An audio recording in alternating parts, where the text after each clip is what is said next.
After a 7-hour negotiating session earlier this week, the Anoka-Hennepin School District reached an agreement on a new 2-year contract with its teachers.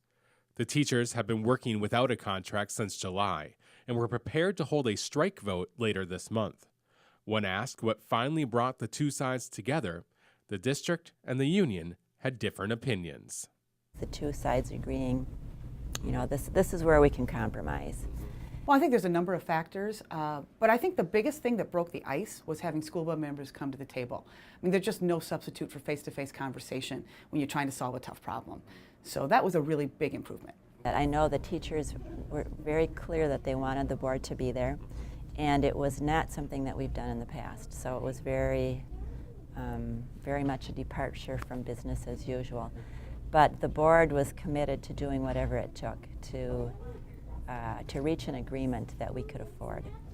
Neither side got everything they were hoping for, but union leadership feels that this contract is a step in the right direction. Basically, we were able to hold back a really divisive additional step for our younger teachers. We were glad that we got pay increases that were very much in line with the state average.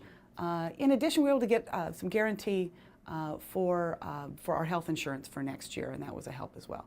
For the district, it was important to meet the goals that were set by the school board when they entered into negotiations 10 months ago. We believe that this fits within our goals, and this will not require that we make additional cuts. It took nearly 20 meetings for the two sides to come to an agreement, and Blaha is hoping that in the future, a deadline can be put into place at the start of negotiations. The years where we haven't had some sort of deadline, we've struggled to get to a resolution in a timely fashion. Years where we either had what was called the January 15th deadline from the state, or when we had a levy that had basically a November 4th deadline, those helped us get things done. I think that we should reconsider some sort of deadline like that. Otherwise, I'm afraid we'll have to, as teachers, continue to build our own deadline. And while Blaha is glad that an agreement has been reached, she feels that there is still more work to be done in the future. Teachers are still concerned. They've made a lot of sacrifices over the years. And even though this, again, is movement in the right direction, I don't think that we have necessarily rebuilt all of that yet. We still have work to do. So I think that we may see some improvement, but we still have work to do. The teachers are not the only union group negotiating with the district at this time. 4 other groups are working without a contract, including one that has not had a contract for more than a year.